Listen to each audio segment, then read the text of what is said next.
আমাৰ সামৰ্থ্য অনুসৰি এটা যৎকিঞ্চিত সাহায্য আপোনালোকৰ কাৰণে, কাৰণ এইখিনি সময়ত প্ৰত্যেকজন মানুহ এতিয়া সংকটত ভুগি আছে, আৰ্থিক সংকটত প্ৰতিজন মানুহ আছে, নিজৰ কাম বন নোহোৱা হৈছে প্ৰতিজন মানুহৰে, প্ৰতিখন ফিল্ডৰ।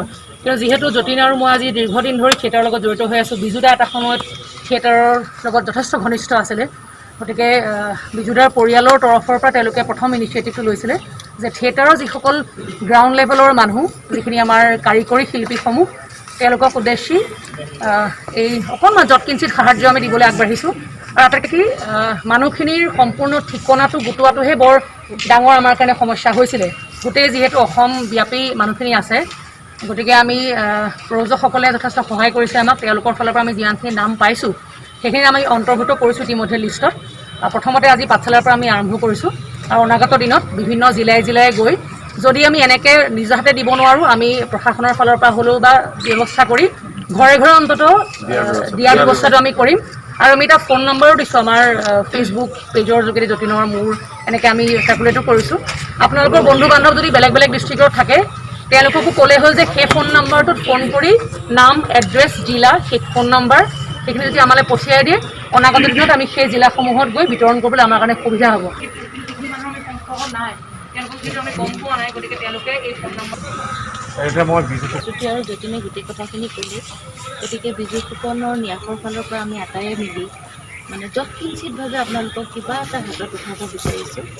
আৰু আজি প্ৰথম পাঠশালাৰ পৰা আমি আৰম্ভ কৰিছোঁ এইখিনি। গতিকে আগন্তুক দিনতো তেখেতসকলক আমি চিনেমাৰ কলা কুশলীখিনিক আমি 9 এপ্ৰিলতে দিয়া গৈছে, দিলোঁ আমি তেতিয়া 200মান মানুহক দিয়া গ'ল। এতিয়া আমি ভ্ৰাম্যমানৰখিনি আৰম্ভ কৰিছোঁ। অনাগত দিনবিলাকত প্ৰস্তুতিয়ে কোৱাৰ নিচিনাকৈ, যতীনে কোৱাৰ নিচিনাকৈ যদি আমি নিজেও যাব নোৱাৰোঁ, আমি কিবা প্ৰকাৰে হ'লেও তেখেতসকলৰ মানে ওচৰলৈ বস্তুখিনি পঠোৱাৰ চেষ্টা কৰিম। বস্তুখিনি লওঁতেও বা আমি থাকোঁতেও ডিষ্টেঞ্চটো মেইনটেইন কৰি যাতে বস্তুখিনি গ্ৰহণ কৰে, আৰু তেনেকৈ লৈ পেলাই আপোনালোকে যাব পাৰিব আৰু জনাব।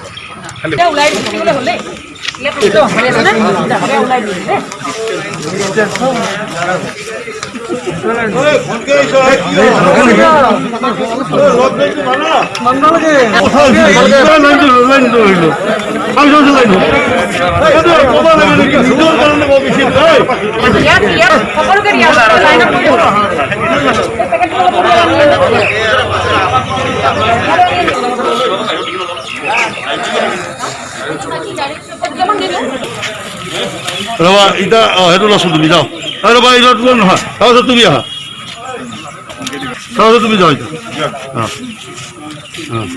সিফালৰ এটা কিবা কৰে এটা বস্তুখিনি ক'ত মেইনখিনি পাঠশালাৰ পৰা আমি আৰম্ভণি কৰিছোঁ বিজু ফুকন ন্যাসৰ উদ্যোগত।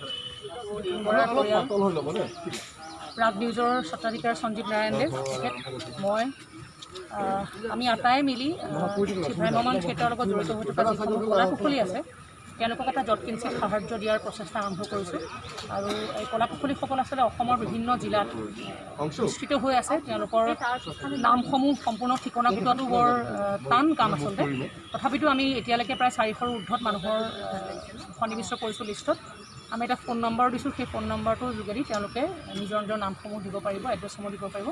অনাগত দিনত জিলাভিত্তিক বিভিন্ন জিলাই জিলাই গৈ তেওঁলোকৰ যদি আমি ব্যক্তিগতভাৱে দিব নোৱাৰোঁ কিছু অঞ্চলত, তেওঁলোকৰ ঘৰত অন্ততঃ গৈ এই যৎকিঞ্চিত সাহায্যটো যাতে পায় তাৰ ব্যৱস্থা কৰা হৈছে। আৰু এইখিনি আচলতে ক্ষুদ্ৰতম এটা সহায় মাত্ৰ, এইখিনি যথেষ্ট কেতিয়াও পৰ্যাপ্ত নহয়। আৰু এইখিনি সময়ত যিহেতু বহুত মানুহ আগুৱাই আহিছে ইজনে সিজনক সহায়ৰ হাত আগবঢ়োৱাৰ ক্ষেত্ৰত, গতিকে এই সহায়ৰ মাজত এই জটিল সময়খিনি আমি পাৰ হ'ব পাৰিম বুলি আমি আশা কৰিছোঁ।